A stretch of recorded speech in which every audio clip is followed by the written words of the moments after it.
러시아군의 민간인 집단 학살 의혹 앞서 전해드렸는데요.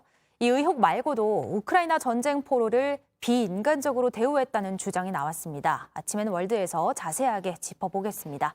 오늘도 국제외교안보 심층 취재를 맡고 있는 안혜근 기자 나왔습니다. 네, 안 기자, 전쟁 포로는 상식적으로 인도적으로 대우를 해야 되는 거 아닌가요? 네, 제네바 협약에도 그렇게 규정돼 있는데요. 류드밀라 데니소바 우크라이나 의회 인권 감독관이 어제 소셜미디어에 올린 글을 보면요.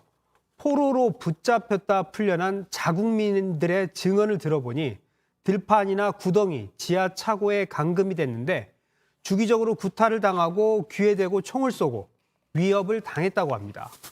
데니소바 인권 감독관은 러시아가 전쟁 포로의 대우에 관한 제네바 협약을 위반한 것이라고 비판했습니다. 제네바 협약 13조는 전쟁 포로를 항상 인도적으로 대우하고 포로를 사망하게 하거나 건강에 중대한 위해를 가해선 안 된다고 규정하고 있습니다.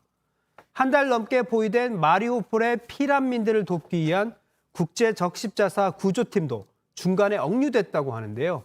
이들은 현재 마리우폴로부터 서쪽으로 20km 떨어진 마을에서 경찰에 억류됐다고 국제 적십자사 대변인이 로이터 통신에 전했습니다. 우크라이나 정부와 적십자사는 여러 차례 마리우폴의 피난민들을 대피시키기 위해 시도 중이지만 번번이 러시아군에 가로막혀 실패하는 중입니다.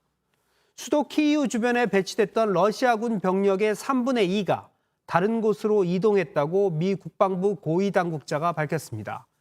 이들은 우크라이나 북쪽 벨라루스로 빠져나갔고 아마도 다른 지역으로 이동 배치될 것으로 보이는데요. 어제도 전해드린 것처럼 이 하르키우와 돈바스 쪽, 이 동부 지역이나 남부 해안으로 이동 배치될 것으로 예상이 됩니다.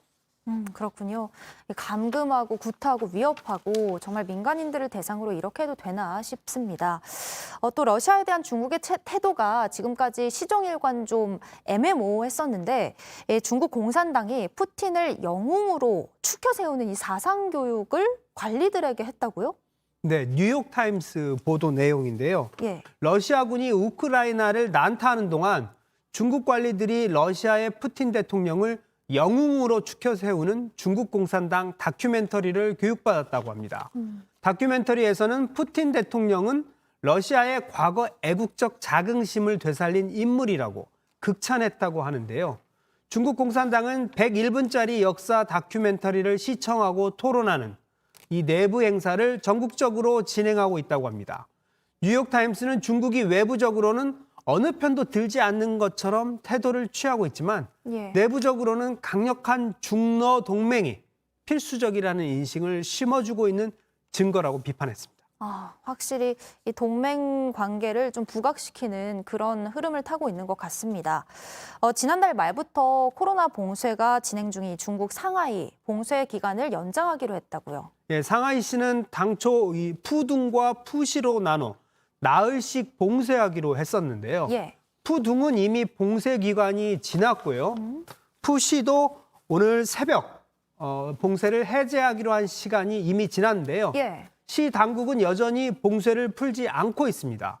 시 당국은 인민해방군 2,000명 등 전국에서 10,000명이 넘는 의료진을 투입해 2,500만 명의 상하이 주민을 대상으로 검체 채취 작업을 마무리했다고 밝혔습니다.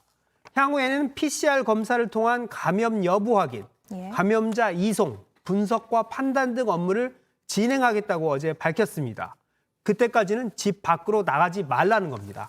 식료품을 일찌감치 쌓아놓은 가정은 별 문제가 없겠지만 식자재가 떨어진 가정은 정말 낭패인 상황인데요. 일부 가정에서는 이 배달앱 같은 걸 주문을 하기도 했는데 이게 하늘의 별 따기고 식품을 공동 구매하는 아파트 단지도 생겨나고 있다고 합니다. 상하이시 보건당국 관계자의 말 들어보겠습니다. 3日我市新增425例新冠肺炎本土确诊病例和8581例本土无症状。 총 9,006명인데 또 최고치를 경신한 기록이고요. 중국 전체 감염자의 70%에 육박하는 수준입니다. 그렇군요. 답답할 것 같기도 하고 또 이렇게 해서 확산세가 언제 잡힐까 궁금하기도 합니다. 네, 여기까지 듣겠습니다. 지금까지 아침엔 월드였습니다.